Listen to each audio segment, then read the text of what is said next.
Qeyri-sağlam qidalanma və ekoloji amillər bütün orqanlara, o cümlədən gözlərin sağlamlığına mənfi təsir göstərir. Son vaxtlar bioaktiv qidalara tələbat olduqca artmaqdadır.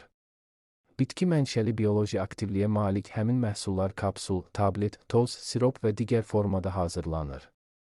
Ona görə də gözlər üçün faydalı vitaminlərlə zəngin yaşıl bitki tərkibli qidalara üstünlük vermək tövsiyə olunur. Milli Az Qafqaz İnfoya istinadən xəbər verir ki, aparılan tədqiqatlar göz sağlamlığı üçün hansı qidaların daha çox faydalı olduğunu müəyyən edib. Tərkibində lütein miqdarı çox olan bişmiş və çiğ halda ispanaq, bişmiş halda kələm və çiğ halda cəfəri qəbul edilməsi gözlər üçün çox faydalıdır. Gözlərin torlu qişasının normal fəaliyyəti üçün A vitaminin qəbulunu vacibdir.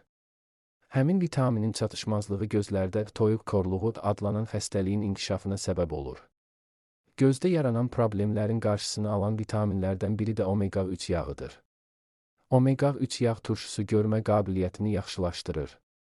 Gözlərin arxasında yerləşən torlu qişa və hüceyrə membranını qoruyur. Orta yaşda olan sağlam insanlar həftədə 2-3 dəfə yağlı balıq istehlak etməklə 0,5-1 qram omega-3 qəbul edə bilərlər.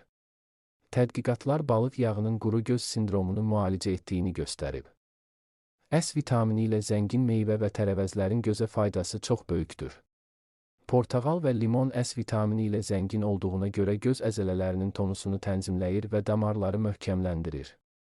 Həmin vitaminin çatışmazlığı isə gözlərin yorğunluğuna və qansızmalara səbəb olur. Görmə qabiliyyətində problem olanlara tərkibi sinklə zəngin olan qidalardan yerkökü, yaşıl tərəvəzi qida rasionuna əlavə etmək məsləhət görülür.